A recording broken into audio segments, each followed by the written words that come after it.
Bienvenidos eh, a esta charla sobre tortugas marinas y cambio climático. Voy a proceder a darle la palabra a Miley Mora, representante del área de conservación de la Amistad Caribe, para que nos dé la bienvenida y luego procederemos a la presentación de hoy día, comenzando con una introducción de lo que es este esfuerzo, eh, financiado como parte del programa de los planes de adaptación y mitigación al cambio climático. Gracias, Miley. Muy buenos días a todos. Muchísimas gracias por acompañarnos y por acudir al llamado. Muchísimas gracias también a la Asociación Costa Rica por Siempre por ayudarnos con la plataforma para poder llegar mejor a todos ustedes, al grupo de consultores LAST, que ha sido el equipo de trabajo que nos ha estado acompañando durante todo este año en la implementación de acciones de mitigación al cambio climático en áreas protegidas marinas, como es el caso de Parque Nacional Cahuita y el Refugio Nacional de Vida Silvestre Gandoca Manzanillo. Contarles que este es un ciclo de charlas que hemos preparado precisamente para dar a conocer cuáles son las investigaciones que se han desarrollado en el área de conservación relacionadas con ambas áreas protegidas y que evidentemente son de mucha importancia e interés para la toma de decisiones, no solo institucional, sino también para otros investigadores e instituciones que tienen mucho que ver en el quehacer nuestro de SINAC a nivel regional. Entonces, pues darle la mayor de las bienvenidas, ojalá que disfruten muchísimo la charla, que les sea de mucho provecho y agradecerles también pues la presencia. Tenemos, creo que con nosotros a don Eduardo Pearson, si es que está por ahí. Él está en representación de la Dirección Regional del Área de Conservación. Entonces, Eduardo, me levanta la manita si estás por ahí para pasarte la palabra. Muchísimas gracias a todos. Es un gusto saludarlos por este medio y contarles también que tenemos otros ciclos de charlas, digamos, que continúa hasta el mes de marzo. Por lo tanto, a través de la plataforma de la Asociación Costa Rica por Siempre y de la página del área de conservación en Facebook, vamos a estarles informando de las fechas, los horarios, para que también nos acompañen. Muchas gracias. Bueno, tal y como primero, buenos días y agradecido a la treintena de personas que está conectada a esta charla eh, por el interés que tienen en los temas que venimos desarrollando. Esta es, si no estoy equivocado, la cuarta charla de este ciclo, en donde hemos hablado de pastos marinos y cambio climático, hemos hablado de erosión costera, de temas oceanográficos y cambio climático. Y hoy vamos a hablar un poco de tortugas marinas y cambio climático, como parte de este esfuerzo de charlas que mencionaba Maylin. Tenemos una serie de investigadores en la lista adelante y estas charlas van a llegar hasta el mes de marzo.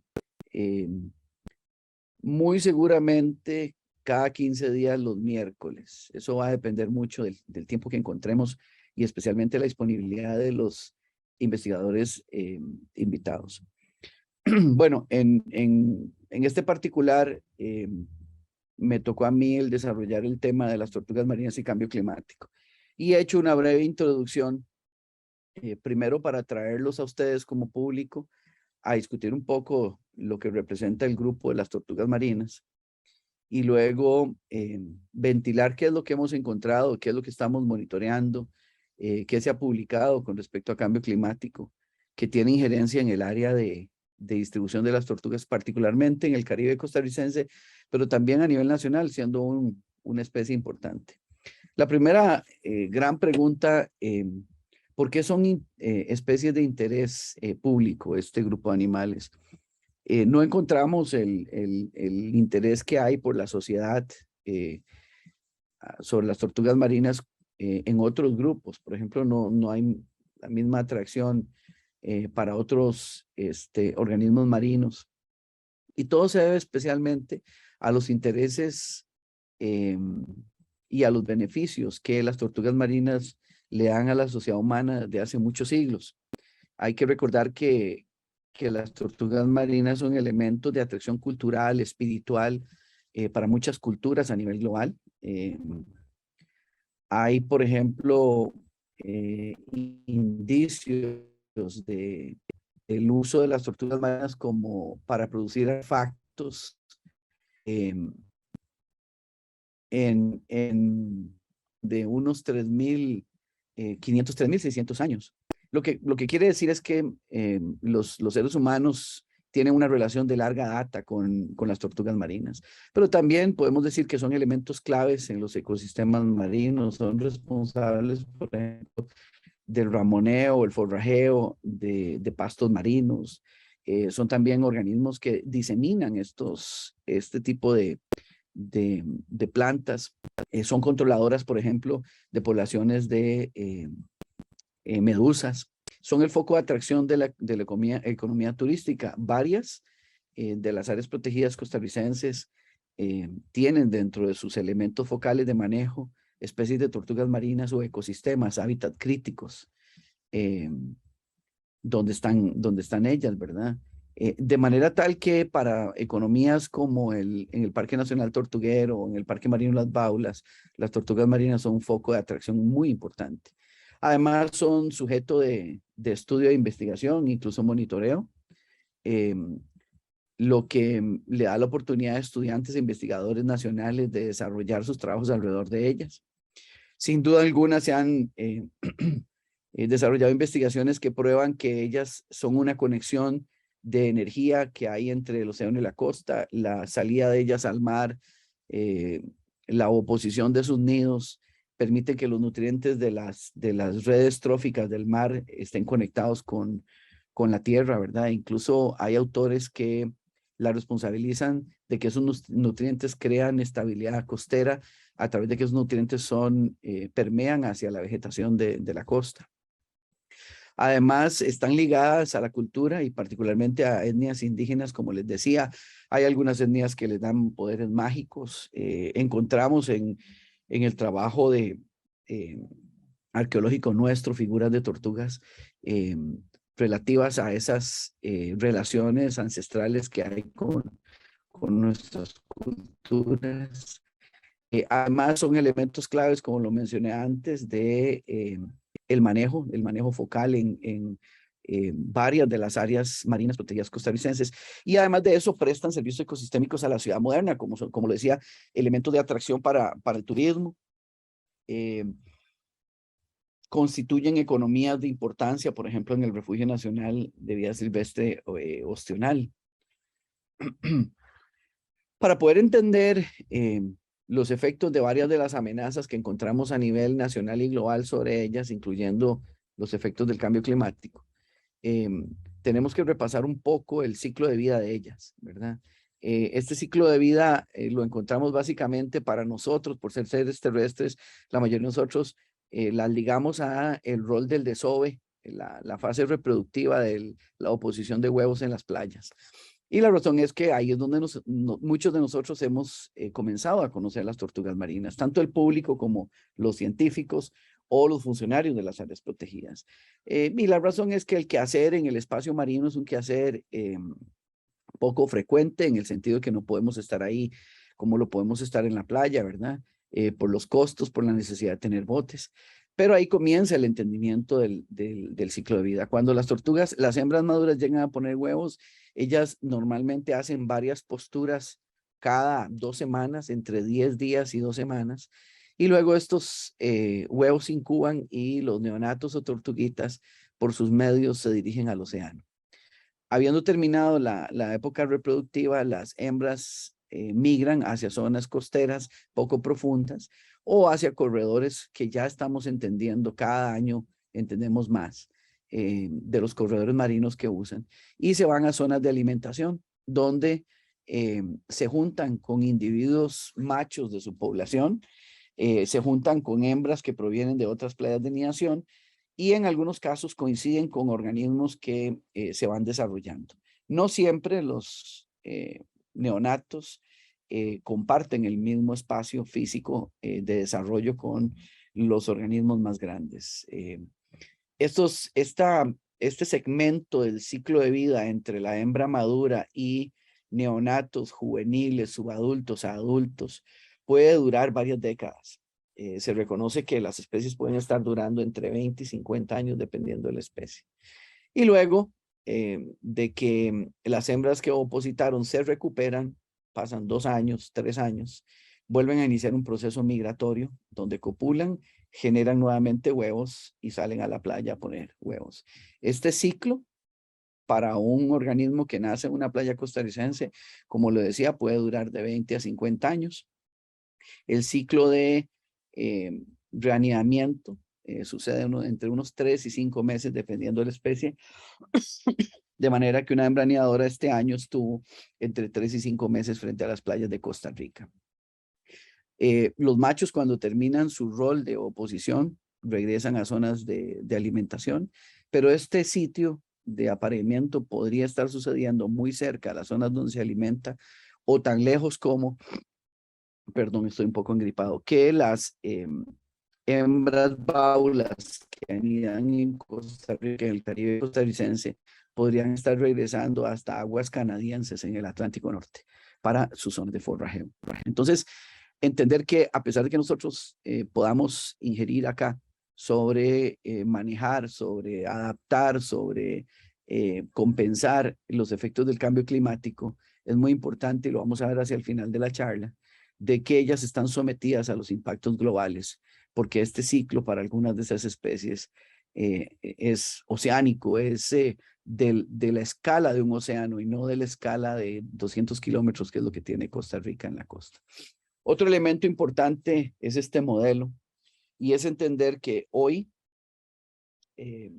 lo que nosotros tenemos en nuestras playas es el reflejo de lo que 30, 40, 50 años en el pasado sucedía, y está reflejado en este modelo. Y es que si nosotros conservamos una cantidad X de huevos que logran eclosionar, estas tortugas desarrollarse y volver 30 años al futuro, ese es el número de organismos que estamos teniendo. Si borráramos estos números y nos volvemos 30 años en el pasado, o sea, hacia 1990, lo que nosotros logramos salvar en el estadio de huevos, luego en el estadio de neonatos y juveniles y preadultos, es lo que hoy día estamos teniendo en nuestras playas. O sea, es el remanente de la actividad en el pasado. Algunas de las poblaciones de tortugas marinas que hoy tenemos están en números tan disminuidos, y es gracias al reflejo de las actividades que se hacían sobre ellas en el litoral costarricense. Y algunas de esas amenazas, lastimosamente, no son amenazas locales, que aunque tengamos esfuerzos de larga data, sostenibles y bien financiados, van a resolver el esquema del estado de conservación de la especie, porque algunas de esas amenazas trascienden a las fronteras de Costa Rica. Pero sí hay que tener claro que ese es un esfuerzo de décadas, es un esfuerzo que refleja el pasado de nuestra precisión, de nuestra intención de conservación, pero que nos puede permitir esta visión, plantear esfuerzos de conservación futuros. Me excuso porque la imagen está en inglés, pero voy a tratar de ir alrededor de las amenazas para luego ir ya concentrándonos en el cambio climático. Entender de que la situación de las tortugas marinas en el Caribe costarricense, a nivel del mar Caribe en su totalidad, a nivel de los corredores marinos por donde ellas están migrando, e incluso a nivel del litoral pacífico costarricense, no es una amenaza.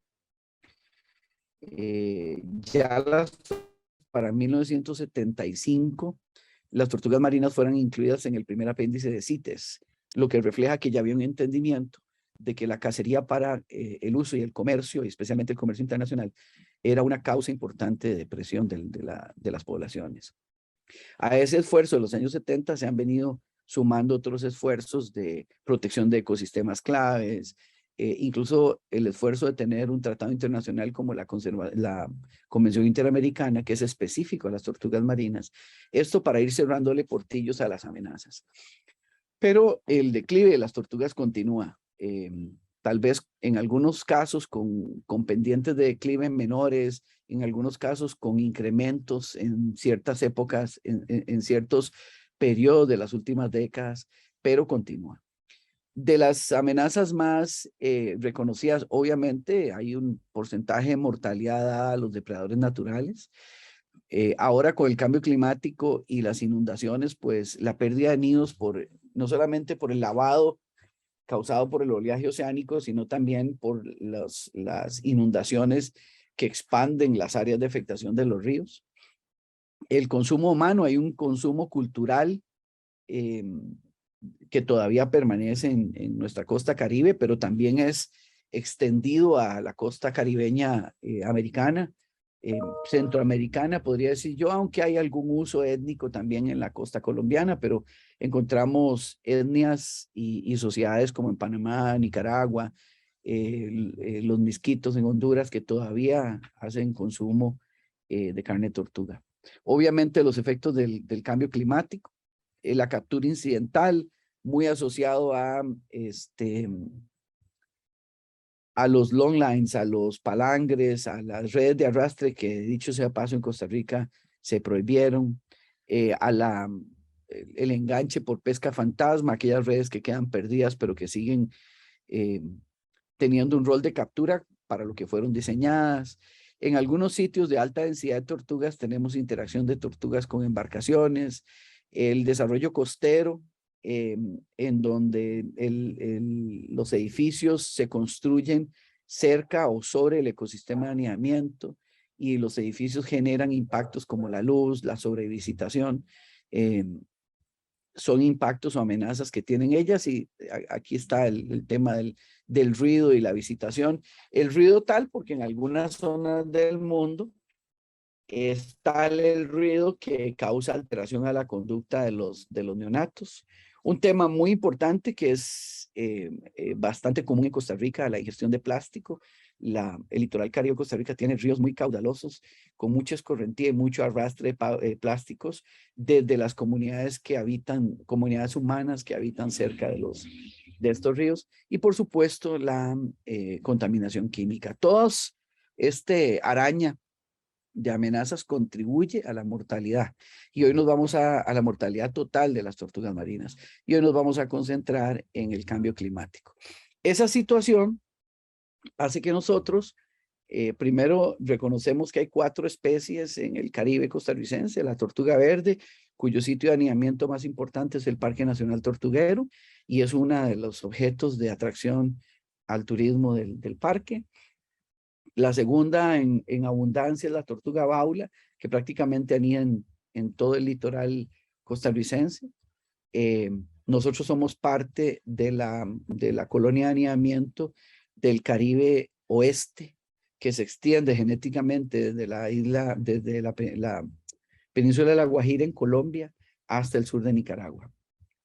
Y Costa Rica tiene sitios muy importantes de anidamiento dentro y fuera de las áreas protegidas de 2 de las áreas de conservación del Caribe, que es Tortuguero y la Amistad Caribe. Y luego tenemos una anidación que ha ido mejorando con los años, pero son números tan bajos y es tan infrecuente el esfuerzo que se hace de protección que no tenemos estadísticas sólidas todavía. Pero en los 90s, el anidamiento de la tortuga carey no era tan abundante y ahora hay sitios donde recurre y repite el anidamiento, de manera que creemos que hay cierto nivel de recuperación, aunque recuerden ustedes que el carey es una de las tortugas más perseguidas porque todavía la gente captura la tortuga por el caparazón para usar las escamas para hacer artesanías. Y usted encuentra, por ejemplo, en Marketplace del Facebook oferta de artefactos hechos con tortuga carey. Y la tortuga cabezona, que son datos esporádicos de anidamiento en tortuguero, la presencia de esta tortuga alimentándose en aguas del Parque Nacional Cahuita, pero son números muy, muy bajos.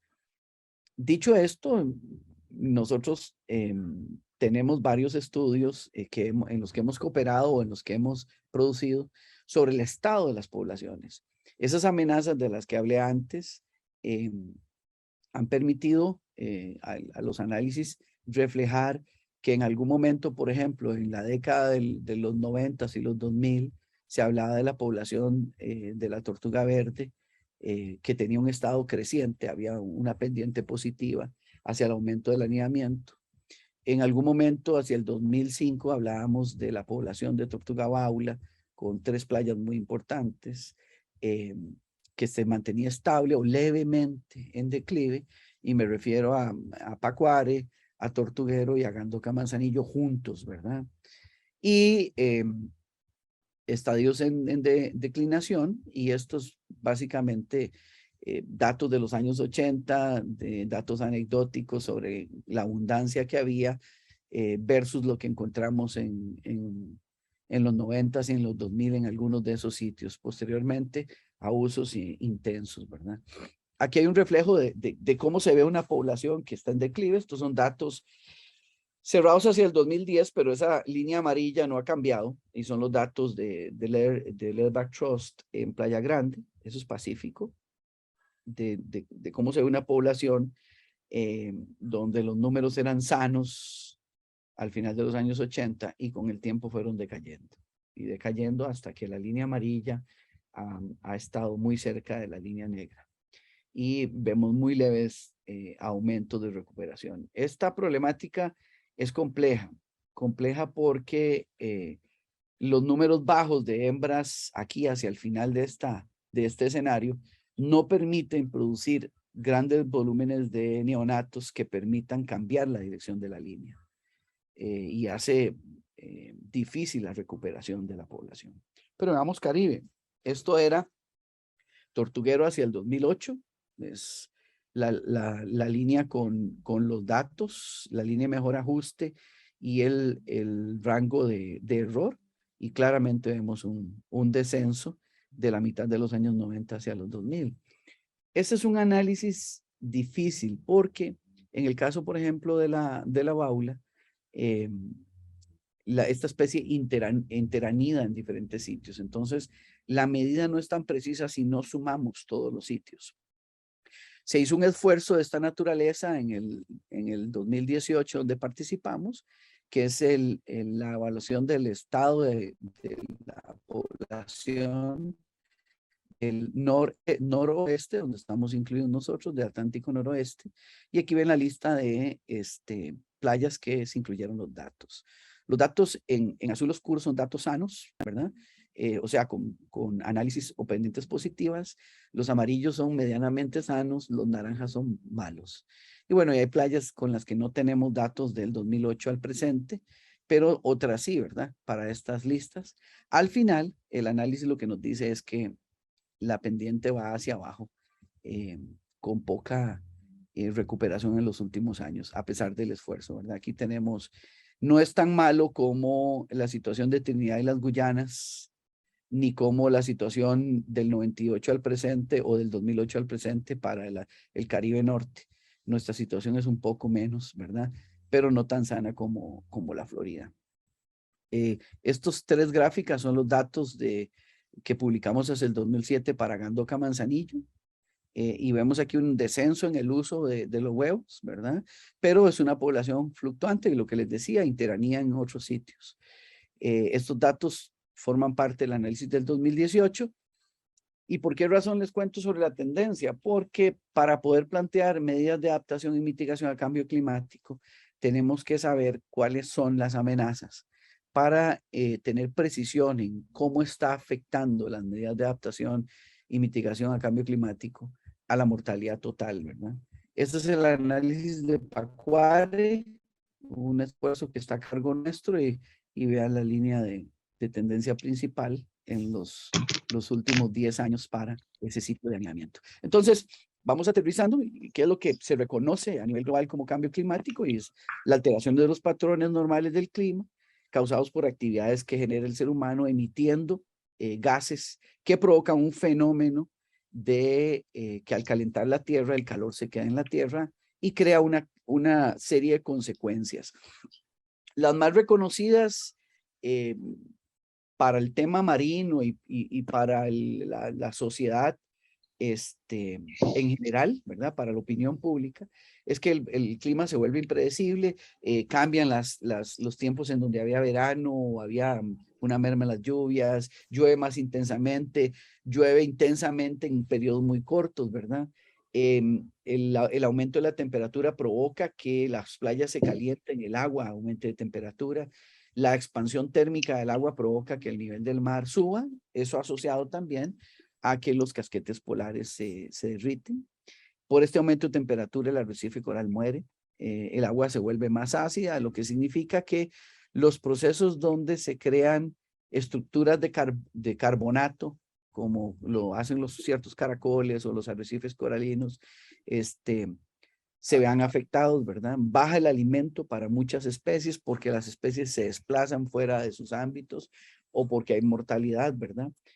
Algunos investigadores asocian el cambio climático a la pérdida o la baja de la pesca. Otros, los oceanógrafos, predicen cambios en las corrientes. Y por supuesto, algunos otros expertos asocian a que todo este estrés climático provoca la floración de enfermedades. En términos de específicos de las tortugas, la temperatura de la arena crea desbalances en la proporción de sexos y ahora voy a entrar en profundidad con esto. Y cuando cruzamos los umbrales, crea mortalidad, o sea, se nos mueren los neonatos por más esfuerzo que se haga. El aumento en el nivel del mar, el mar invade la franja de arena, lava los nidos primero, reduce las áreas potenciales de anidamiento, y esto es todavía más grave cuando la playa no tiene espacio para retroceder. Si hay espacio para retroceder, obviamente se muere el bosque detrás, pero hay arena disponible, hay partícula de arena que el mismo mar pone y que puede quedar un espacio para las tortugas para anidar. Todavía se agrava más este escenario del nivel del mar cuando las escorrentías son muy grandes. Las cuencas importantes del Caribe traen grandes cargas de materia orgánica, entre ellas grandes porciones de madera, y las depositan en las playas. Lo que significa que aunque haya arena disponible para anidar, las playas están bloqueadas por la madera y no hay espacio para anidar, ¿verdad? Lo que provoca, algunas especies tienen la habilidad de cambiar el sitio de anidamiento. Hay que recordar que un principio reconocido a ellas, un atributo, es el anidamiento a playa natal, ¿verdad? Ya regresan a los sitios, no al metro cuadrado donde nacieron, pero a las áreas donde nacieron. Y esto provoca que ciertas zonas costeras estén cerradas después, cerradas en términos de bloqueadas por el desecho orgánico después de procesos intensos de lluvia, ¿verdad?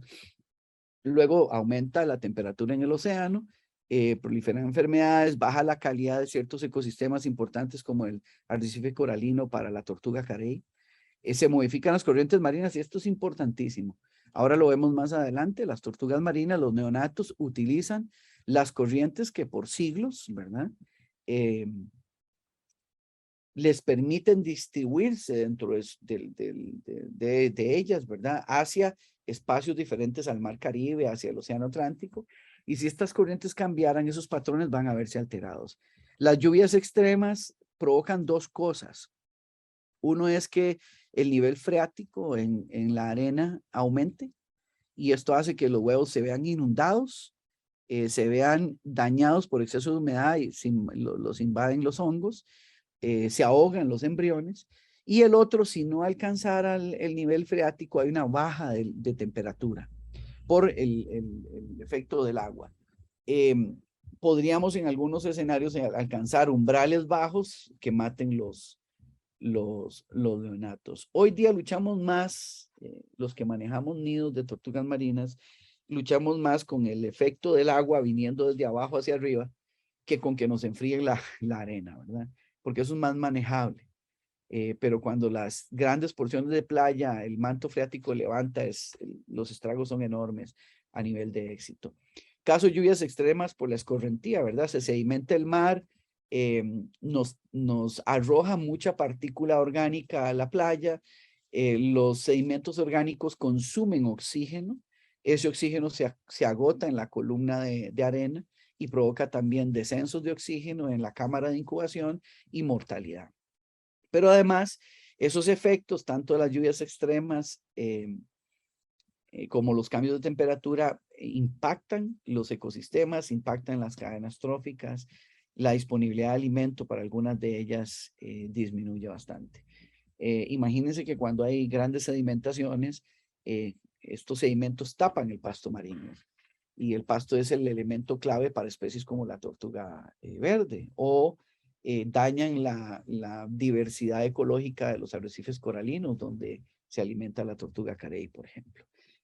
Esta foto la traje a colación porque es exactamente el reflejo de un ecosistema sano, que no es Costa Rica, por cierto. Esto es en el Indo-Pacífico y aquí vemos un habitante común de los ecosistemas costeros donde hay arrecife coralino. Y ese es el escenario hacia el que se puede planificar volver, tratando de acometer los impactos del cambio climático, de los cuales ya he hablado, ¿verdad? El sedimento, el calentamiento del agua, la llegada de contaminantes. Todo este incremento de la escorrentía en la cuenca nos diversifica los impactos en la zona costera. Hay una conexión de manejo entre la cuenca y nuestro espacio costero definitivamente.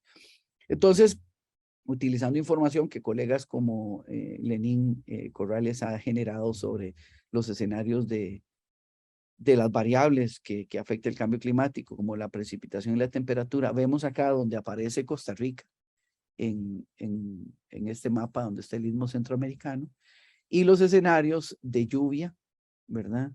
Y de déficit de lluvia en los diferentes espacios. Entonces vemos que nosotros vamos a tener déficit hacia el 2099 o hacia el 2050. Vamos a tener escenarios en enero con déficit y hacia mediados del año con abundancia de lluvia, que no siempre son procesos sanos porque no es el ciclo normal. Y lo otro es con el tema de la temperatura. Desafortunadamente vamos hacia un calentamiento. Hoy día tenemos procesos de 1 grado, perdón, y vamos a procesos de 2 o más grados donde hay un calentamiento y una expansión oceánica severa. Aquí estoy usando imágenes de Lenín, que ha trabajado muchísimo en el tema, un escenario del Caribe centroamericano con diferentes visiones. Vean, aquí está Laguna de los Portillos, en el Caribe norte nuestro, la zona fronteriza, la parte del Parque Nacional Cahuita, pero otros escenarios en el Caribe que demuestran que ya hay algunos esfuerzos para detener el avance del mar, tanto que el mar ha alcanzado estructuras, incluso la sociedad ha tenido que abandonar esas estructuras. Y aquí en la secuencia vemos el trabajo que hizo Lenín en el 2014. Sí, Maylin. No, y se me activó, perdón. No se preocupe, no se preocupe. En el 2014, cómo era el escenario en el Parque Nacional Cahuita y cómo esta expansión oceánica y la erosión ha avanzado primero sobre la infraestructura que había acá, luego sobre el tendido eléctrico y el camino, ¿verdad? Hacia el 2015 ya el camino se había perdido. Aquí se ve donde en este escenario en particular hubo erosión y luego algo de acreción, o sea, recuperación de partículas hacia el 2016 y hacia el 2017. Este escenario se repite en el litoral caribe nuestro con diferentes intensidades. Traigo como ejemplo Cahuita porque es una de las áreas marinas bajo responsabilidad de ACLAC y es un área que tiene importante anidamiento de tortugas marinas también.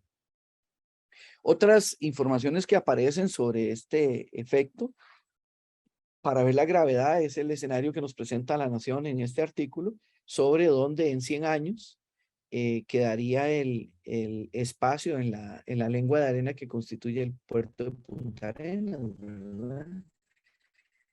Un aumento de nivel de 30 centímetros, toda la zona del mercado, los puertos, las áreas turísticas que hoy tiene Punta Arenas quedarían bajo el agua, lo que traería un enorme impacto socioeconómico, pérdida de hogares, de comercio y de atracción turística. Y luego el escenario grave a un aumento de 100 centímetros, donde solo quedaría una parte en el centro. O sea, es algo de lo que hemos estado estudiando, no solamente en áreas protegidas, sino en zonas urbanas. En el 2015, la misma Nación nos habla de los escenarios de cómo sería el mapa de Costa Rica, donde tendríamos más islas, ¿verdad? Por el tema de que todo lo que es de perfil bajo con respecto al nivel del mar estaría por debajo de este nivel, creando enormes problemas para la sociedad. Otro escenario estudiado también por Lenín fue la proyección que hizo en el humedal Terro Sierpe, donde se ven los espacios de inundación. Perderíamos el humedal más importante de manglar de Costa Rica, ecosistema extremadamente importante para muchas especies. Entre ellas es que en este ecosistema habitan juveniles de tortuga carey. Esto relacionado con el tema que nos trae hoy al día.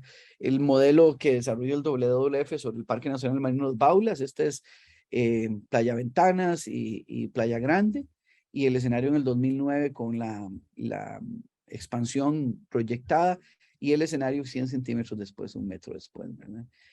Lo que deja ver claramente que sí estamos preocupados.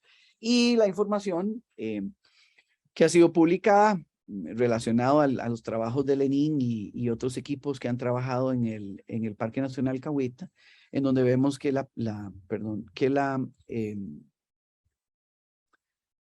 que Punta Cahuita estaría totalmente sumergida en el escenario extremo de continuar lo que está sucediendo con el cambio climático.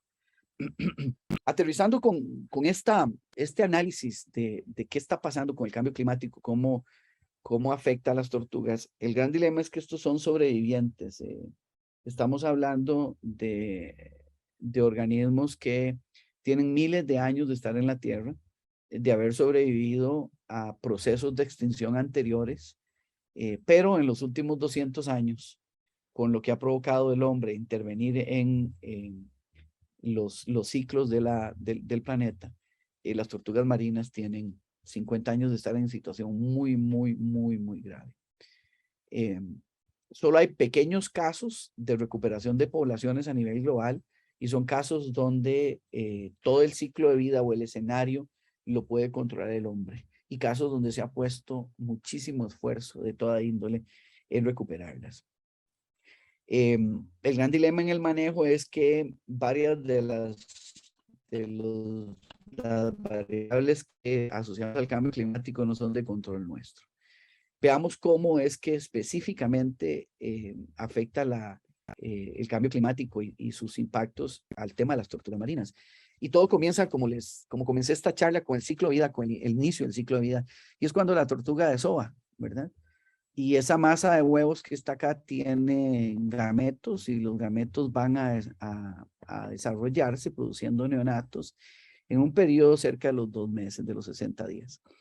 Evolutivamente, las tortugas usan la temperatura medioambiental para inducir el sexo de los neonatos. Si la temperatura está por encima de la temperatura pivotal, que es un valor que ahora vamos a ver un poquito más adelante, se van a desarrollar hembras, y si está por debajo de este pivotal, machos. Ambos sexos necesarios para que la especie se perpetúe, se pueda reproducir. Si nosotros aumentamos la temperatura medioambiental, esos huevos se incuban en su totalidad en este escenario. La inducción de la temperatura hacia la producción de hormonas reproductivas es después de la segunda, tercera parte, y lo que tendríamos sería una feminización del nido, o sea, estamos produciendo proporciones mayores de hembras. Si el cambio climático nos aumenta los fluidos, la humedad es necesaria, pero el exceso lo que provocaría es que el agua del manto freático, como lo mencioné antes, inunde el nido, no haya intercambio gaseoso con el huevo y el medio, y los nidos primero se ahoguen y luego sean invadidos por hongos y bacterias. La granulometría es muy importante, o sea, el grano de arena permite la presencia de oxígeno para el intercambio gaseoso del huevo, permite la humedad, ¿verdad? Y lo que puede estar provocando el cambio climático es la traída de sedimentos finos que cambien la granulometría de la playa. Sabemos ahora que playas de granos de origen de carbonatos, granos de diámetro grande, son más beneficiosos para la incubación que granos finos de colores oscuros, porque estos colores mantienen e incrementan más rápidamente la temperatura. Lo que es un mal escenario para algunas de las playas del Caribe nuestro, que son playas negras, ¿verdad? Y por último, el tema del intercambio de gases. La lluvia, en investigaciones que se han hecho, la lluvia y las mareas empujan el aire en la playa, hacia adentro y afuera de las cámaras de incubación. El tema es que al haber inundación por agua y al aumentar las mareas, este intercambio no es el mismo, y podría haber menos disponibilidad de gases para el intercambio gaseoso de los embriones en los nidos que se incuban en las playas. Lo primero que les conté, este es un gráfico que podría verse complicado, pero la lectura es fácil. Este es el porcentaje de machos en el nido de 0 a 50, 100, y esta es la temperatura, y lo que vemos es que conforme la temperatura aumenta, el porcentaje de machos disminuye. Es lo mismo que les mencioné aquí, que sobre este valor pivotal, que es aquí donde se produce un sexo u otro, arriba se producen hembras, abajo machos. En ambientes más calientes, lo que producimos son mayormente hembras, y lo que provoca la feminización, y podríamos estar viendo reducción de elementos como la multipaternidad, reducción de posibilidades como variabilidad genética, etc. Aquí hay algunos datos de los colegas en valores de temperatura, por ejemplo, para diferentes especies, careta, baula, carey, tortuga verde, un dato sobre Costa Rica. Y lo que podemos ver es que están entre el 29 y 30, y estas lecturas son del Caribe costarricense. Y lo que estamos viendo es que segunda, tercera parte, las temperaturas están alcanzando valores sobre la temperatura pivotal.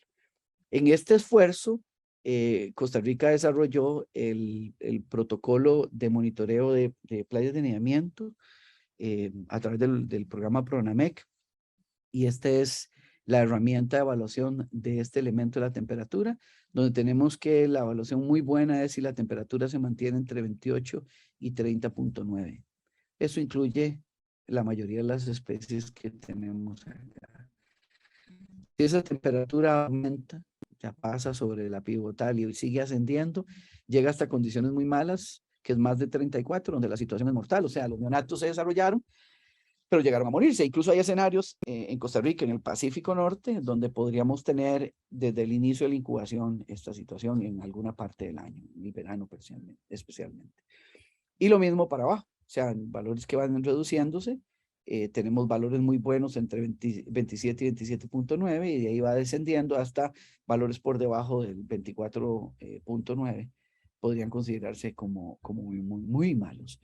Esa herramienta es de uso común en la actualidad porque se monitorea. Incluso existe el compromiso de Costa Rica de aportar valores de temperatura y otros indicadores a esfuerzos que hace la Convención Interamericana para la Protección de las Tortugas Marinas. ¿Qué tenemos hoy día? Estos son datos nuestros con respecto a nidos manejados en Playa Pacuare, la temporada 2022, o sea, entre marzo y julio de este año.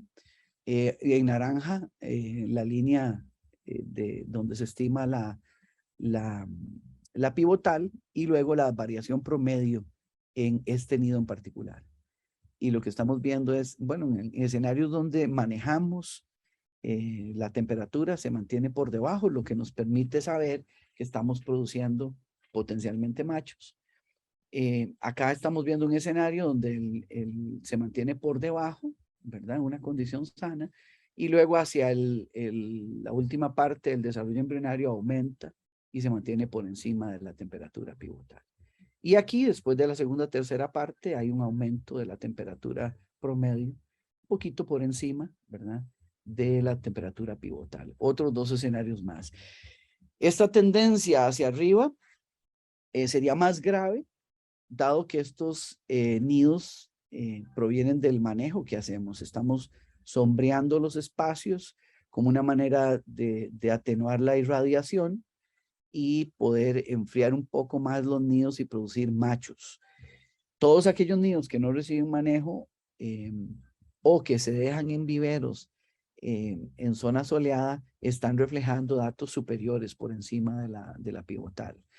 Y obviamente esto no es una herramienta que se usa, el esfuerzo que hacemos nosotros no es una herramienta que se usa en todo el Caribe o todo el ámbito de distribución de esta colonia de anidamiento que va, como les decía, de La Guajira al sur de Nicaragua.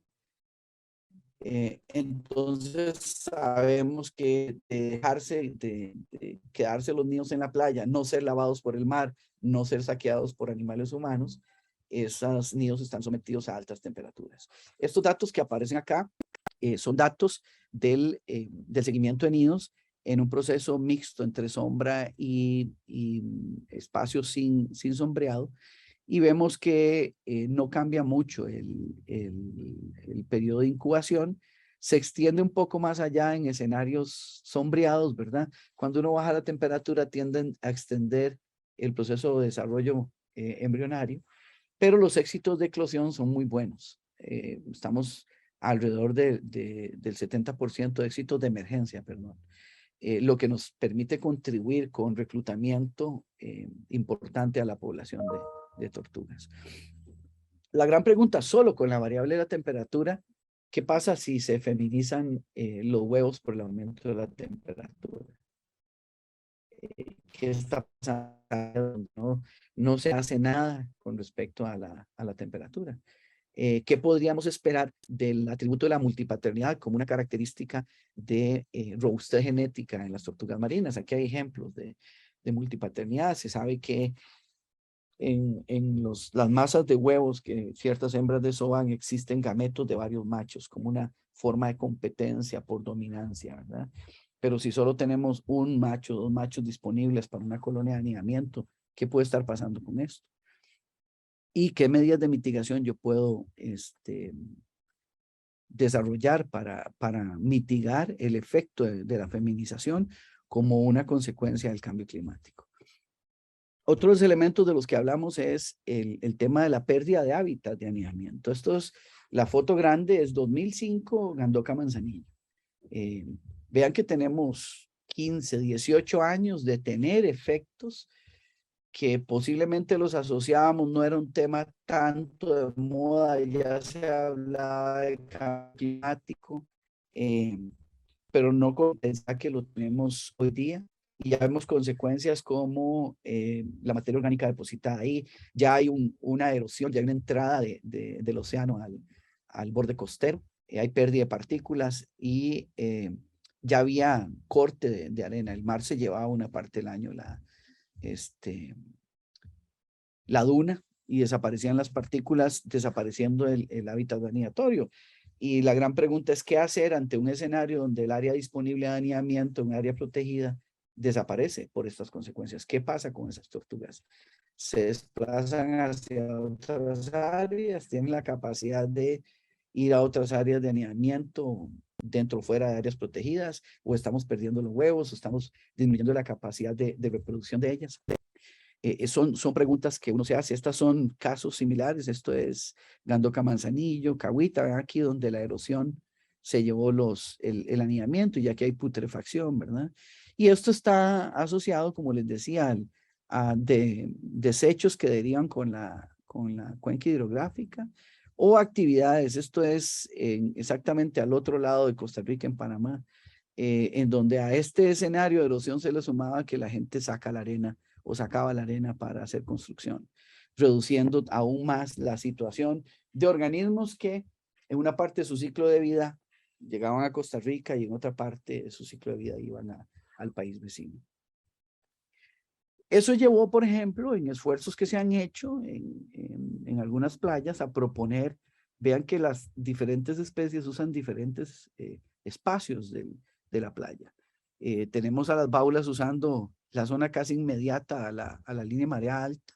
Un poquito más para arriba tenemos a las tortugas loras y las cabezonas, y ya más metidos hacia el bosque tenemos a la verde y al carey.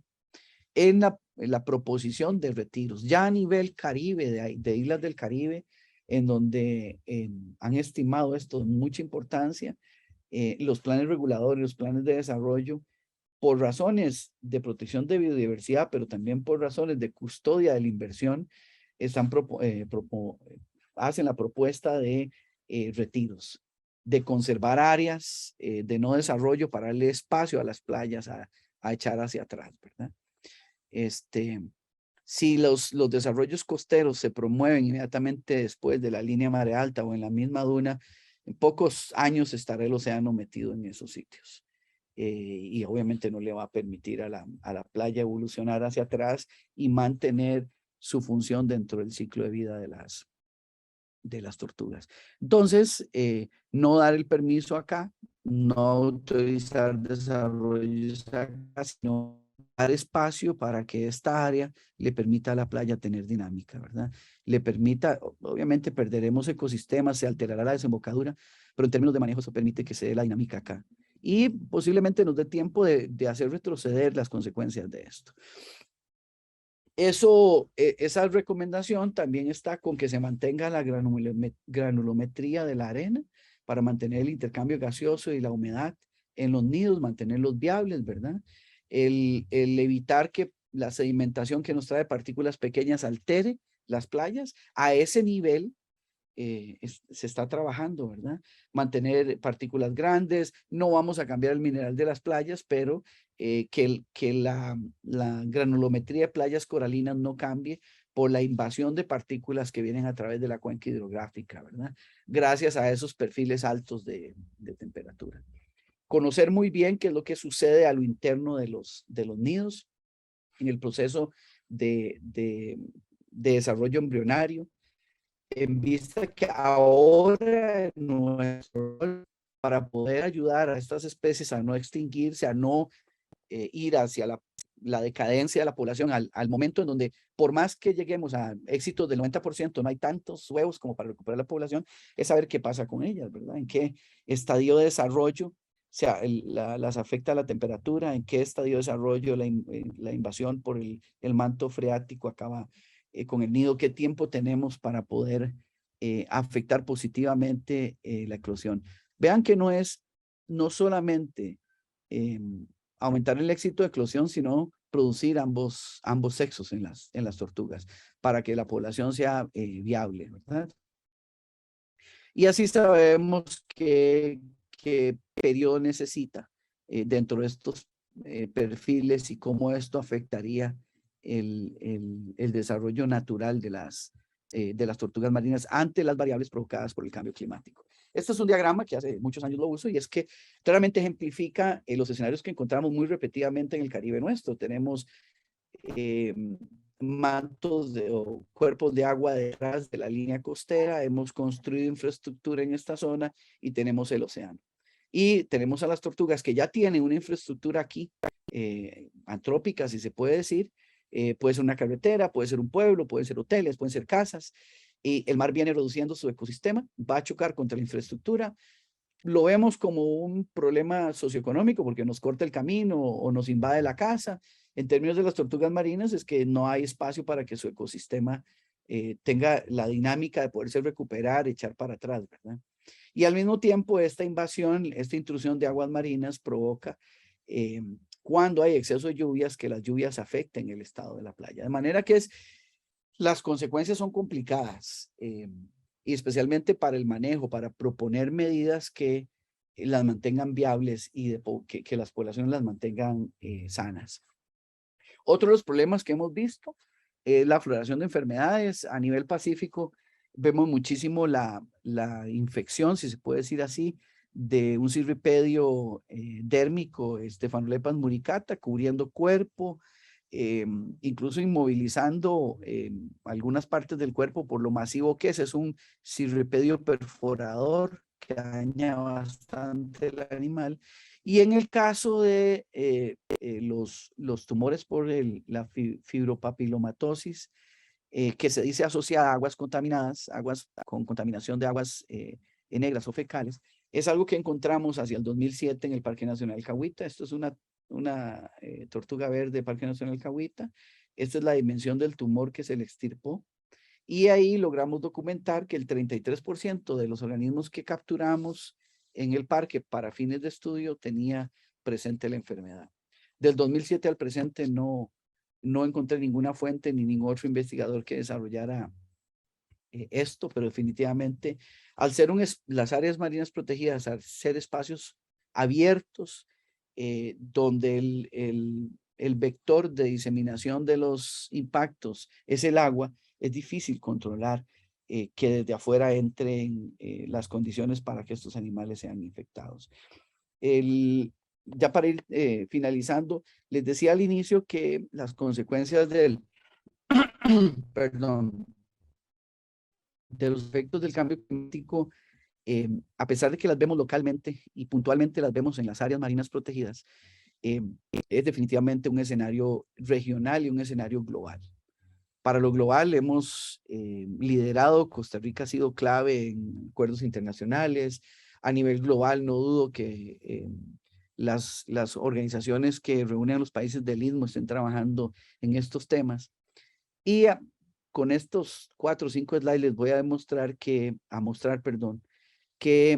tenemos que actuar localmente, pero pensar regional y globalmente. Este primer toma es hembras anidadoras que a comienzos de los años 2000 se marcaron, y vean ustedes que a pesar de que esta es la frontera de Costa Rica con Panamá, se marca aquí la tortuga en su proceso post-anidamiento, habita aguas de Panamá. Es un recurso compartido. Es un esfuerzo de 2 países. Este es el mismo escenario, pero ya con 3 organismos, el marcado en rojo, en blanco y en amarillo. Aquí tenemos otro mapa, es el litoral costarricense, está Cahuita, Limón, Matina, Batán, y todas esas líneas que ustedes ven son estas que están acá. Son rutas seguidas por tortugas marinas marcadas por diferentes esfuerzos, diferentes instituciones y socios. Y aquí hay una vista un poco más de afuera donde se ve que hay una tendencia a usar nuestro litoral y hay mucho más información.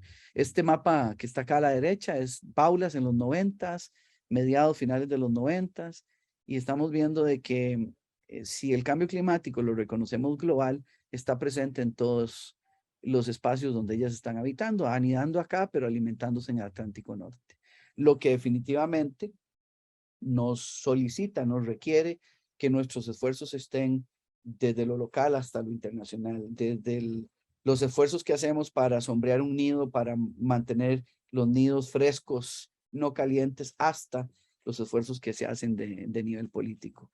El caso del carey, un animal mucho más costero que las baulas, pero también vean la complejidad de interconexión donde Costa Rica es clave para el intercambio con Antillas Menores, Antillas Mayores. ¿Cómo usan el ecosistema? Este es un modelaje de neonatos nacidos en Costa Rica y donde están diseminados 6 años después usando las corrientes. Aquí es donde nosotros vemos lo grave del cambio de los patrones de corriente. Este es por acá entre la corriente mayor con aguas del Orinoco, aguas del Amazonas, y llega al Golfo y sale por la corriente Labrador hacia el Atlántico, lo que conocemos. Aquí hay un eddy, un giro provocado por esta corriente principal. En Costa Rica, enfrente de Costa Rica, lo conocen como 2 aguas, ¿verdad? Ese eddy mantiene los neonatos girando por un tiempo acá y luego van hacia la corriente principal, y esta es la diseminación. Otra vez probándoles que es necesario abrir nuestros ojos, nuestra intención de cambio desde lo local hasta lo regional. El otro escenario, ya con algunos de los datos, y esto es mucho más desde afuera, donde podemos ver que no es la situación exclusiva de Costa Rica, sino es la situación de las especies, donde tenemos, en el caso de las baulas del hemisferio norte yendo hacia el norte, el hemisferio sur yendo hacia el sur, lo que definitivamente robustece el enfoque de que tenemos que también actuar globalmente. Es aquí donde se los confirmo, es que es de orden global lo que está pasando, pero que tenemos que comenzar a actuar localmente. Algunas de las recomendaciones ya para cerrar de este tema es la gestión basada en la ciencia.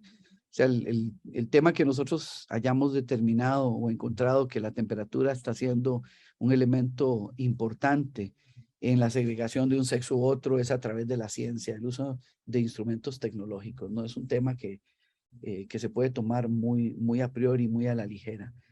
Hay que trabajar en la rehabilitación de ecosistemas, tanto de arrecifes coralinos, de playas, de manglares, de cuencas. Tratar de compensar lo que estamos viendo que sucede. Hacer o desarrollar acciones concretas de mitigación, ¿verdad? De reducir temperaturas, reforestar, el cambiar el uso del suelo que se está dando en algunas de las cuencas para reducir las consecuencias que la escorrentía está provocando afuera en el mar inmediatamente después de la desembocadura. Reducir todas las otras fuentes que nos queda más fácil de reducir de mortalidad. Vieron en el segundo slide que usé hay una docena de otros elementos como el consumo, el comercio, eh, los efectos de la contaminación del ruido, de la luz. Esos son amenazas mucho más manejables, más de nuestro ámbito inmediato. Eso ayuda, porque todo eso también se suma a la mortalidad. Entonces, concentrarse en esto, que al final es una forma de fomentar que haya mejor sobrevivencia ante los impactos del cambio climático. Y la reducción de las otras amenazas, como les decía, eliminar el consumo y el comercio, que es un rubro importante en Costa Rica, trabajar muchísimo en la educación y la información pública,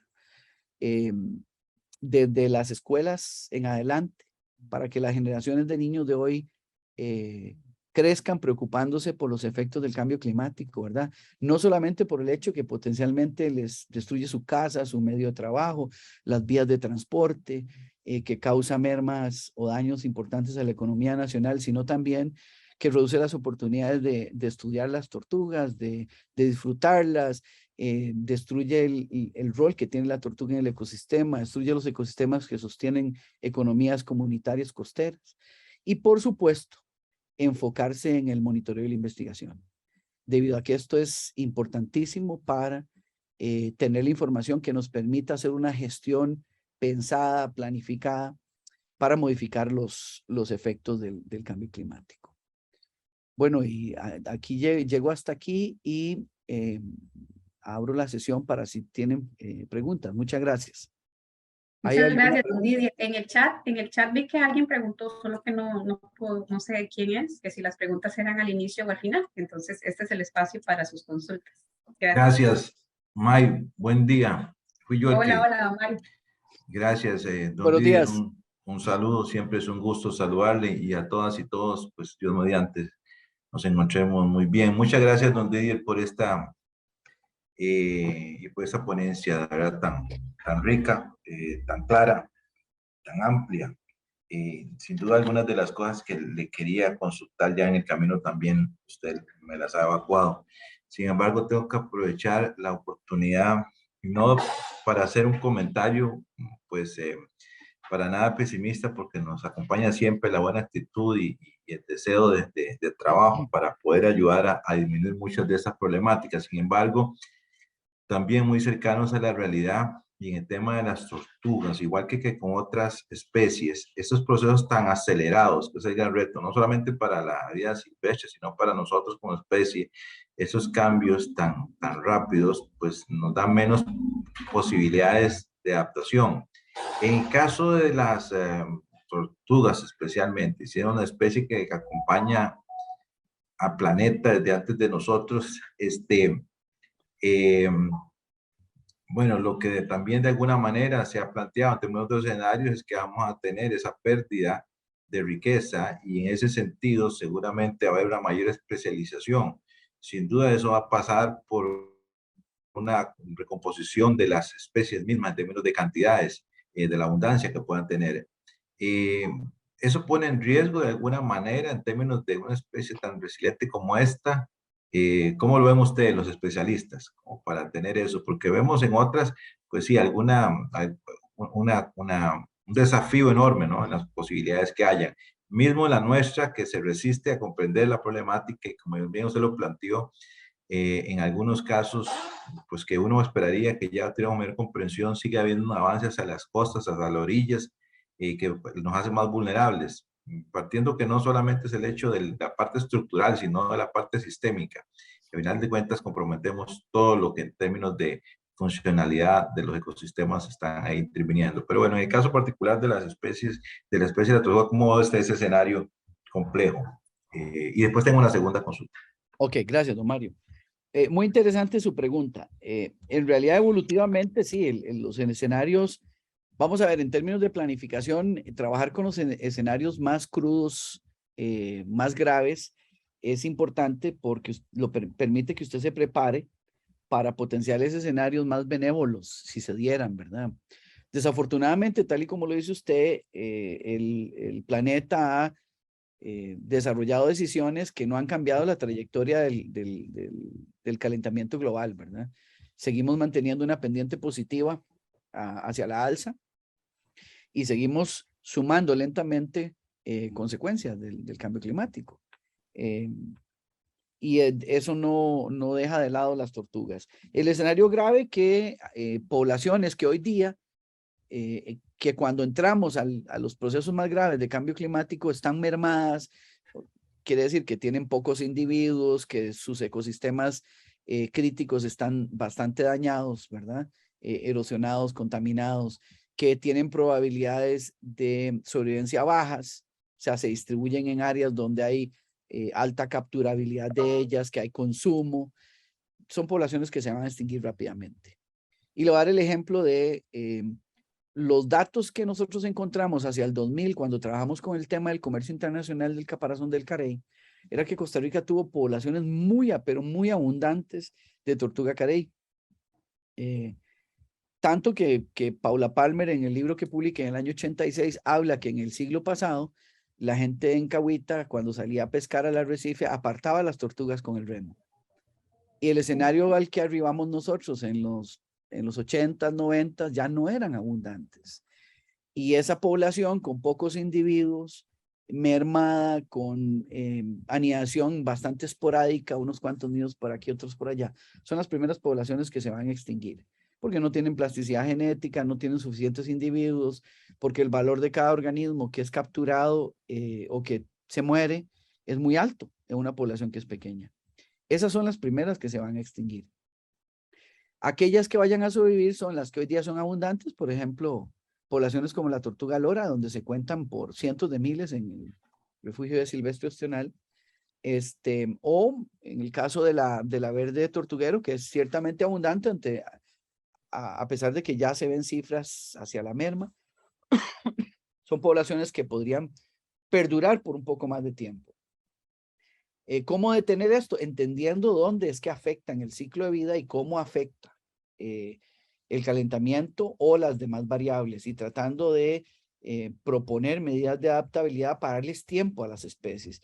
Tiempo en donde estos atributos biológicos y ecológicos se mantengan razonables, ¿verdad? O sea, que la temperatura no avance tanto al incremento. Hay sitios en el verano en Guanacaste que, aunque con triple sombra el vivero, la temperatura medioambiental en una cámara de incubación del nido sobrepasa el límite mortal y se muere. Hay reflejos de nidos o huevos prácticamente hervidos en la cámara de incubación en el Pacífico Centroamericano durante el verano, ¿verdad? ¿Qué vemos? Algunas poblaciones sus organismos están saliendo en tiempos diferentes a la temporada. ¿Puede verse como un mecanismo de adaptabilidad? Todavía no sabemos. Hay que recordar que los procesos de cambio evolutivo son muy lentos, trascienden a la vida del ser humano. Pero es una posibilidad que algunas poblaciones se adapten, muevan sus temporadas de anidamiento, pero eso va a ser factible en la medida que las poblaciones sean robustas, abundantes, y no con organismos que están bastante afectados en la actualidad. ¿Y cuál es su siguiente pregunta, Omar? Gracias, don Lidio. Gracias, de verdad, le agradezco muchísimo porque usted abordó y prácticamente contesta mi segunda consulta, que tiene que ver precisamente con ese tema de los esfuerzos que nosotros, y aquí quiero hacer una consulta que también es para todos nosotros en el sentido de la reflexión. Cuando hacemos los esfuerzos que tienen que ver con restaurar o tratar de mantener, deben de ser en ese horizonte de oportunidades que usted bien menciona. De verdad que le agradezco mucho, que es generar tiempo. Estos procesos tan acelerados realmente no le dan la oportunidad a un sinfín de especies de tener alguna posibilidad de poder superar estas nuevas condiciones y condiciones tan adversas. Pero entonces debe haber una comprensión de los técnicos, de nosotros los técnicos, a que debemos de, no necesariamente a restaurar, sino a generar las condiciones, las mejores o las posibles condiciones para que haya una realmente oportunidad. A mí me gusta poner el ejemplo siempre en términos continentales de cuando uno tiene un potero y al menos le pone aunque sea melina. Alguien dirá, no, que es una especie. No, pero es mejor que esté cubierto con algo a que no tenga nada. Por supuesto, nos gustaría que tuviera todas las especies nativas del sitio, pero en un arrecife, por ejemplo, yo creo que hay que hacer una reflexión importante sobre cuáles son los esfuerzos que tenemos que hacer para mantener ciertas condiciones que le den oportunidad a las especies que están ahí, no insistiendo en algunas de las especies de restauración que no van a poder superar las condiciones actuales y que más bien deberíamos de hacer un esfuerzo de cara a los horizontes de los próximos 50 años de qué es lo que posiblemente con esas condiciones vamos a tener para poder alargarlas y ampliar los beneficios de esa condición sostenida, sin que eso tenga que ver necesariamente con una restauración per se.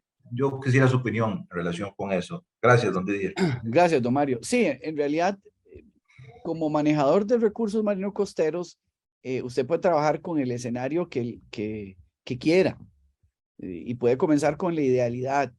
Y la idealidad es buscar la rehabilitación a las condiciones como la foto que presenté de aquella carey sobre una cabeza de coral.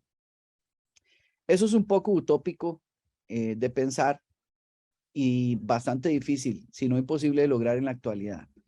La razón es porque estamos hablando de ecosistemas complejos que conectan la montaña con el mar, que incluyen el manejo de las cuencas, que incluye el manejo del espacio costero y el espacio marino inmediato. Entonces, la complejidad es abundante, que suma una serie de intereses de desarrollo.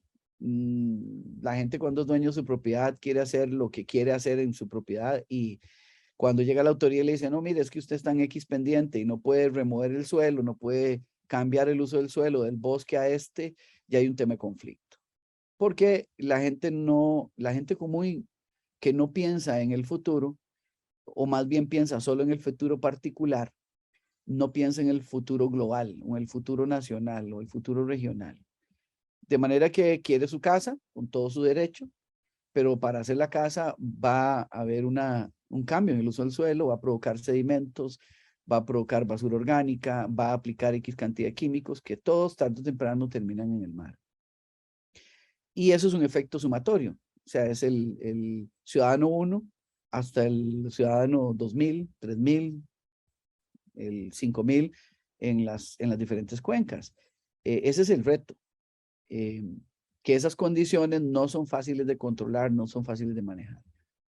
Idealmente, lo que hay que trabajar es con escenarios más alcanzables, en periodos que le permitan a usted medir el avance, un avance en la calidad de la estructura de un arrecife coralino no se mide en meses, se mide en años. Tenemos información de cómo eran los arrecifes, por ejemplo, coralinos del Caribe Sur. Hoy varios de sus atributos, como el atributo del servicio ecosistémico de detención de la erosión, no se dan porque los procesos de fijación de carbonato se han dañado, se han sedimentado, el arrecife se murió y la corriente entra hasta que arrastra las partículas costeras. Lo hemos visto en las charlas anteriores. Hay que hacer esfuerzos. La visión de que las áreas marinas son pristinas, eso no existe en la actualidad. De que las áreas marinas, sea cual sea su categoría, no pueden manejarse, debería de repensarse. Manejarse en el sentido de iniciar procesos de restauración ecosistémica. ¿Por qué razón? Porque nuestro impacto, y ahora le voy a dar un ejemplo de cómo se educó a mi generación y probablemente a la de mis padres. Nuestro impacto ahora no es local ni regional, es global. Y quiero cerrar esto con aquello que nos decían cuando nos educaban en ciencias: el agua y el aire son recursos inagotables. Y así educaron mi generación y educaron posiblemente a la de mis padres. Y con esa visión entramos al mundo y vean cómo estamos ahora. Las herramientas nos permitieron entender que todo lo que hacemos tiene un impacto global. Y es por eso que mi recomendación es que sí hay que trabajar con escenarios más alcanzables, escenarios en donde podamos ver la respuesta a través de indicadores de lo que estamos haciendo y buscar soluciones. Yo no creo mucho en el de por sí. De por sí está muy mal, entonces no voy a hacer el esfuerzo. Pero tampoco soy de la idea del idealismo de que hay que hacer la meta más alta y ya veremos, porque a veces nunca vas a llegar y termina uno defraudado sin siquiera medir logros en el camino, ¿verdad? Esa es mi respuesta, don Mario. Muchas gracias, muy amable. Con mucho gusto. Después tengo una última consulta, pero voy a dar espacio para los compañeros. Ok. Veo que hay 3 manos levantadas del público.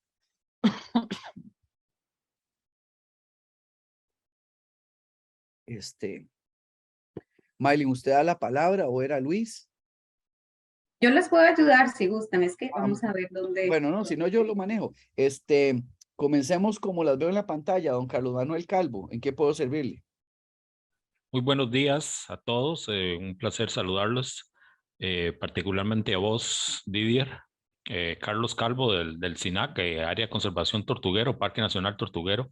¿Cómo está, Carlos? Muy bien, placer. Quisiera preguntarte, Didier, últimamente se han presentado algunas, no me gusta usar la palabra polémica, pero digamos diferencias de criterio con respecto al manejo activo, particularmente de nidos, de tortugas, particularmente en la parte digamos, de translocación de nidos en áreas vulnerables a viveros. Tu experiencia que es tan vasta, ¿qué opinión te merece esta acción como una medida digamos, de protección, de salvaguarda para estos maravillosos animales? Gracias, Didier. Con mucho gusto, Carlos. Bueno, Carlos, primero de contarle que yo soy uno de los autores del manual para el manejo de nidos en playas, un manual que publicó el SINAC en el 2007. Y ahí tiene parte de mi respuesta. Yo opino que hay que hacer algo como parte de esas acciones de recuperación. Yo tengo experiencia con los viveros desde 1986, cuando comenzamos a diseñar la metodología, que luego 10 años después publicamos en el manual. Déjeme decirle, la iniciativa del vivero comenzó para salvaguardar los nidos de la extracción ilegal, porque usted traía nidos de 10 kilómetros de playa, los ponía en un sitio, y ahora le voy a hablar de los elementos que critican de los viveros, y ponía un guarda, a diferencia de tener que, para proteger esos nidos, que tener que poner gente distribuida en esos 10 kilómetros. Los elementos gananciales de tener viveros son enormes en términos de esfuerzo de recurso humano, en términos de esfuerzo financiero. Realmente tienen ventaja. Pero usted no puede entrar a un proceso de vivero, de incubación artificial, sin entender cómo funciona el proceso de incubación. ¿Qué elementos tiene que usted manejar entre la humedad, la granulometría, la temperatura del nido? No es hacer un cuadrito en la playa, hacer un hueco, echar los huevos, tapar y persinarlos y esperar 60 días después que salgan los huevos.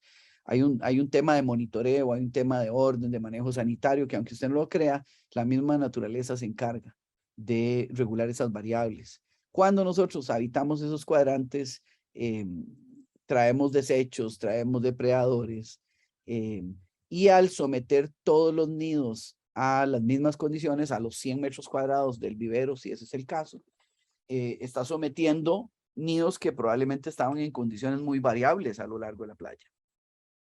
Eso usted lo acomete dándoles condiciones diferentes en el vivero, ¿verdad? El vivero tiene que tener un posicionamiento geográfico que incluya varias zonas de la playa, de manera que usted pueda tener áreas para poner nidos de baula, de verde o de carey, cuando se traslapan las temporadas, pueda manejar el tema de la sombra, pueda manejar el tema de la humedad en la arena. Si usted conoce eso, el vivero es una excelente herramienta. Yo le entiendo porque por años una parte del componente humano del SINAC, antes MIRENEM, son de la idea de que en nuestras áreas naturales no hay que hacer intervención de ningún tipo. Ya hemos probado con muchísima investigación y especialmente las áreas marinas costarricenses, a excepción tal vez de la isla del Coco para algunas de las amenazas, nuestras áreas marinas protegidas continentales desde el frente marino están muy afectadas por todo lo que baja las cuencas.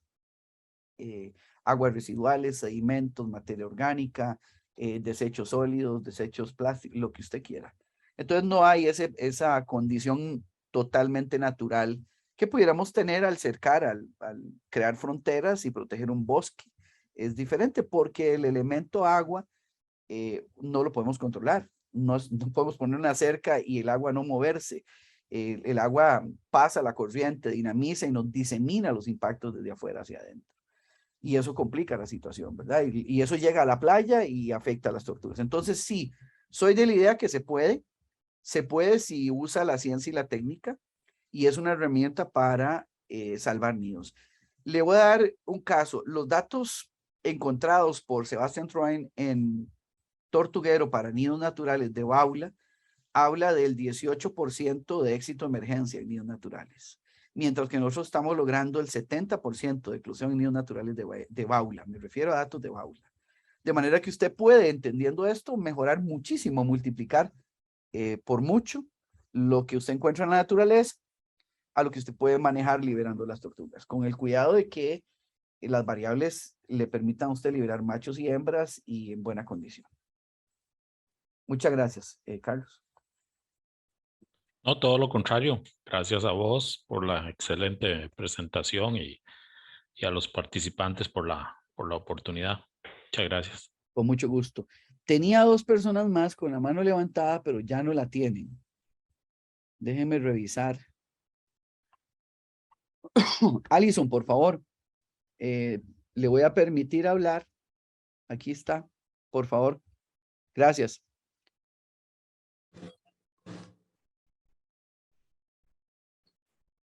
Hola, buenos días.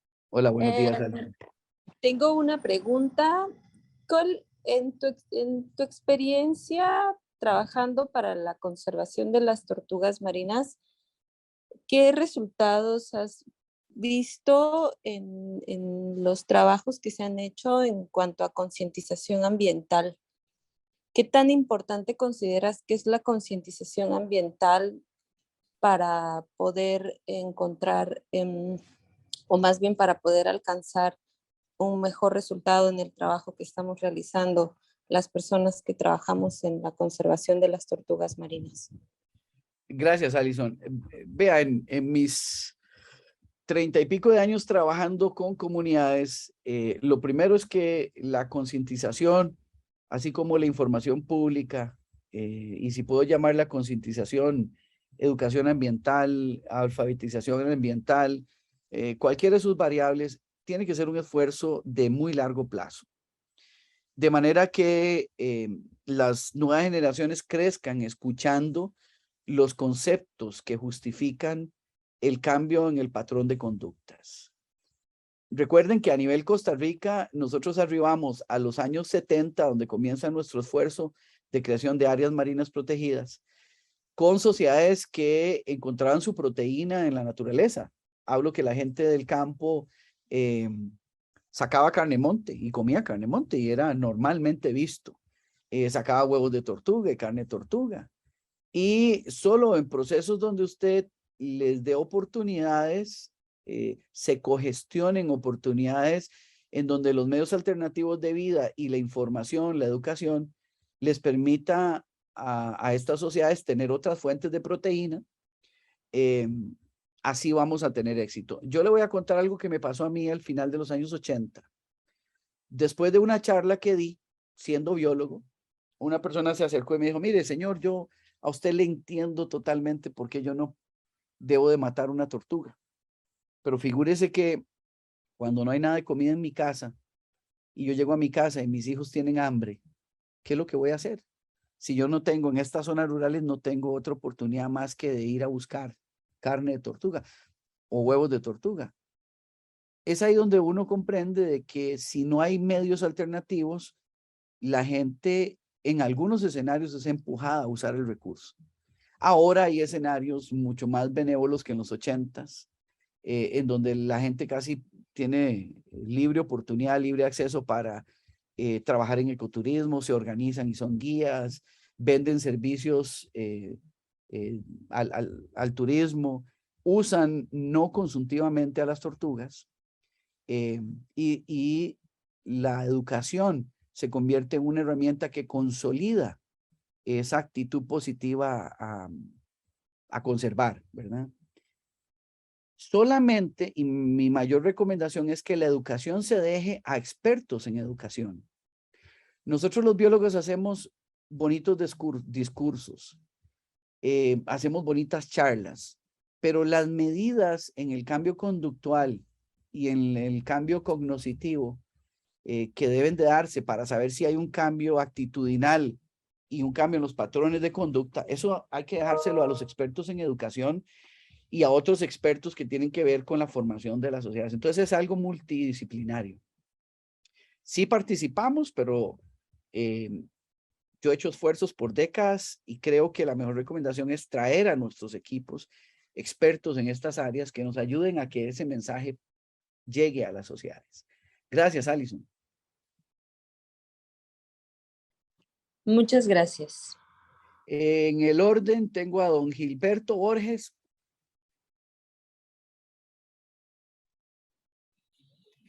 ¿Aló? Hola, Gilberto, ¿cómo estás? Epa, don Didier, ¿qué tal? ¿Cómo le va? Bien, Saludos, vale. Cuénteme, ¿qué puedo servirle? Sí, no, felicidades por tan excelente ponencia, la verdad que fue bastante buena. Mi pregunta va dirigida sobre el tema de bueno, sabemos que todo este rollo del calentamiento global y el aumento de la temperatura en las playas está feminizando a la población de neonatos. Quería preguntarle cómo está el tema de hibridación en Costa Rica. No sé si maneja ese tema a nivel Caribe o Pacífico. Muchas gracias. Con mucho gusto. Mira, Gilberto, hemos encontrado algunos indicios de hibridación y Gilberto se refiere, para el resto de los participantes de la charla, a cuando organismos de diferentes géneros, por ejemplo, careta o tortuga cabezona con tortuga verde o tortuga carey con tortuga verde, etcétera, etcétera, interactúan machos y hembras de esas diferentes especies y se ve una hibridación. Hay datos de hibridación entre carey y verde de organismos encontrados en dos aguas, en el Caribe costarricense. Son los únicos datos que yo reconozco. No recuerdo ninguna publicación formal con respecto a esto, porque no tenemos los índices de hibridación que sí se encuentran en países como Brasil, donde hay muchísima literatura del cruce de estos géneros diferentes. Es lo más que puedo ayudarte, pero es muy posible que el seguirle la pista a este tema vayas a encontrar un poco más. Chévere, don Didier, muchísimas gracias. Un abrazo y bueno, esperemos nos veamos pronto. Saludos. Perfecto. Ok, con gusto. Arlili Salinas, por favor. Puede hablar, Arlili. Tiene el micrófono abierto, pero no la escuchamos. ¿Me escuchan ya? Ahora sí. Ahora sí. Bueno, mi consulta es la siguiente. ¿Qué tipo de programas creen ustedes que debería de implementar el Ministerio de Educación referente al calentamiento global, a la protección de la biodiversidad y el ecosistema para que nuestras nuevas generaciones podamos tratar de recuperar lo que hasta el momento hemos perdido? Gracias. Con mucho gusto. Arlili, vea, yo creo sinceramente en la educación de los niños. Por décadas yo participé en programas donde hoy niños que participaron en estos programas son personas que trabajan en el tema de conservación. Entonces creo que es una inversión de largo plazo, una inversión que si se hace bien, de manera sostenida, usted va a tener un cambio en no porcentajes deseables. Perdón, la idealidad es tener a cientos de personas convertidas, si se puede llamar así. Pero personas con cierta conciencia ambiental. Y yo voy a referirme qué era el ciudadano promedio en Costa Rica en los 70s y 80s. Hoy día se ve atroz cuando una persona lanza basura por la ventana de un autobús o de un carro. Eso era muy común en los 70s y en los 80s. Y eso se ha trabajado. El MEP tenía programas de educación marino-costera en las zonas costeras y lo eliminó hace unos años. Creo que falta el trabajo integral. Costa Rica es un país de agua. Solamente el 10% es tierra, el resto son océanos, pero vivimos de espalda al mar. Partiendo de ese simple hecho de enseñar la geografía correcta, de que somos un país de mar, de que dependemos de esos recursos alimentan nuestro turismo.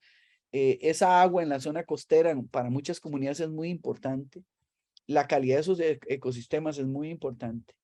Si lográramos cruzar esos pensamientos entre los diferentes ministerios, podríamos tener un esfuerzo mucho mayor hacia las zonas costeras, lo que incluye que en los programas de educación de las escuelas costeras se hable de estos temas. Y a nivel nacional, en temas de injerencia nacional y global como el cambio climático, ¿verdad?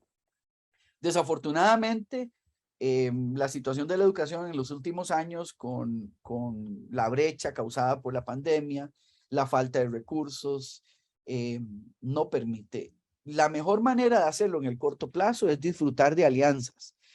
Por ejemplo, nosotros tenemos un esfuerzo junto con la compañía APM Terminals, donde se trabaja con las escuelas del Cantón Central de Limón. Y si usted de por ahí, hay un centro ambiental cerca del Puerto Nuevo, donde usted puede ir a solicitar que su escuela sea incluida y se hace todo un proceso de educación relativo a tortugas marinas y ahí comienzan los niños a trabajar. Hoy día recibimos estudiantes de TCU, estudiantes de primer año de universidad que fueron enganchados en el 2015 en este proceso.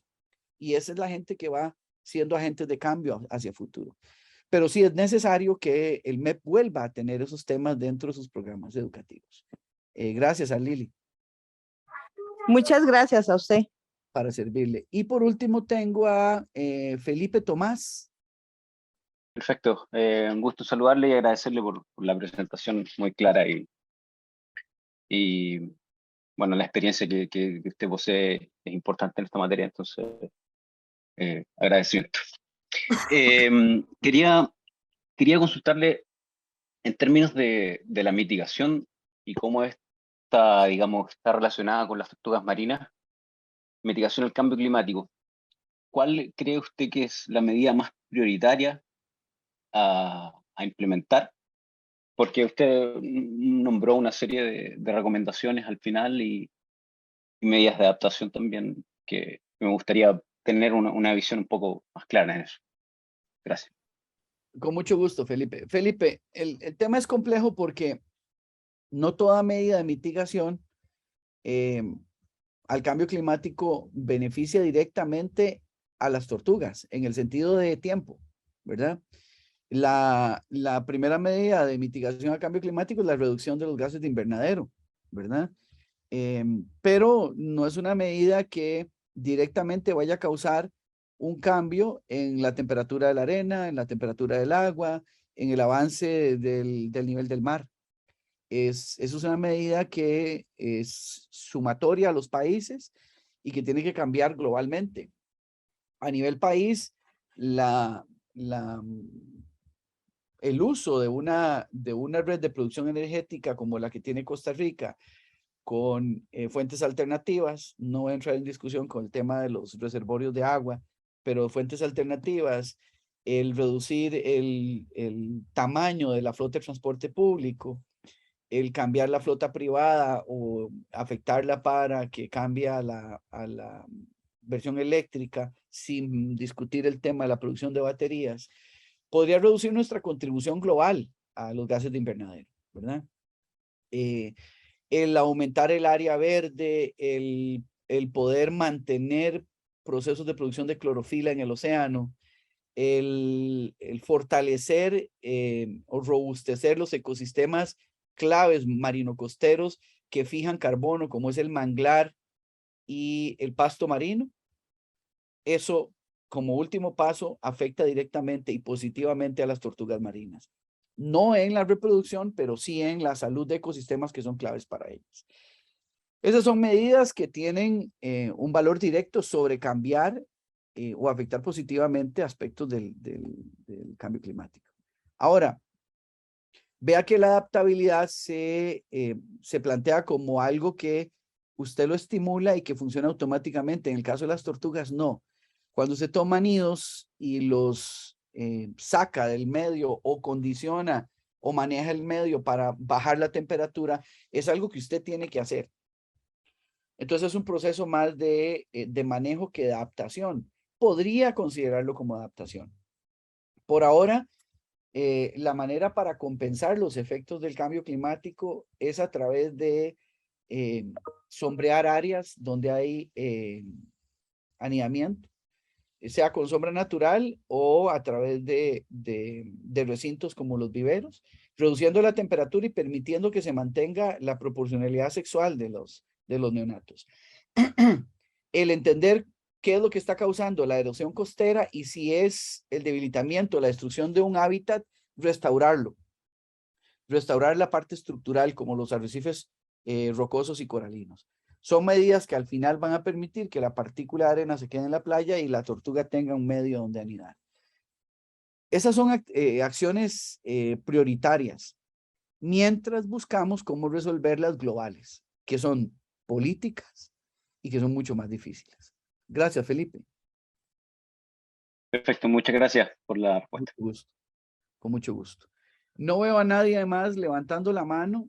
Entonces, no sé si alguien del SINAC quiere cerrar el evento y yo muy agradecido a los que tengan a bien escribir a la asociación y dar mi correo si tienen más preguntas o en lo que pueda ayudarles con mucho gusto. Don Didier, May, ¿me permite? Sí, adelante. Gracias, muy amable. No, agradecerle definitivamente, don Didier, por la explicación tan amplia, y yo en lo personal debo agradecerle el pragmatismo con el que nos ha planteado esta charla, y yo me dejo para mi aprendizaje 3 cosas, creo, de muchas, pero que 3 cosas que quiero compartir. Una, que usted nos habló de la oportunidad que podemos tener generando tiempo en los procesos de restauración para las especies como la tortuga, pero también para otras especies, incluyendo la nuestra. Y el otro estaba un poco aunado a la preocupación que tenía, pero que ya usted me contestó de manera indirecta, pero que ya quedo con eso yo satisfecho. Mi preocupación va hilada siempre en la acción o la falta de acción que tenemos desde la parte institucional en toda su integralidad para poder atender este tema, especialmente el tema de la erosión, que en términos de las tortugas le hace perder oportunidades de espacio para poder continuar con su ciclo. Pero sin duda alguna usted mencionó la educación, y la educación hecha por los educadores, desarrollada por las personas que pueden hacer realmente esta inferencia en términos cognitivos, para que genere la presión o el cambio que se requiere en términos de las actitudes que tenemos en este momento. Porque tenemos hoy un proceso erosivo que disminuye las oportunidades y un mantenimiento o una ampliación inclusive de infraestructura en función de la línea de costa. O sea, definitivamente que estamos dándole la menor de las oportunidades a las especies y a nosotros mismos, porque vamos a perder todos los servicios ecosistémicos asociados ahí. Entonces yo me quedo con eso y le agradezco de parte mía y del área de conservación, pues de verdad toda esta charla, y sin duda para los manejadores es de suma importancia, como para todos en términos generales, tener esta mayor y mejor comprensión sobre todas las implicaciones que tienen estos procesos, especialmente en las que tienen afectación al tema de las tortugas marinas. Muchas gracias de mi parte y del área. Muchas gracias, don Mario.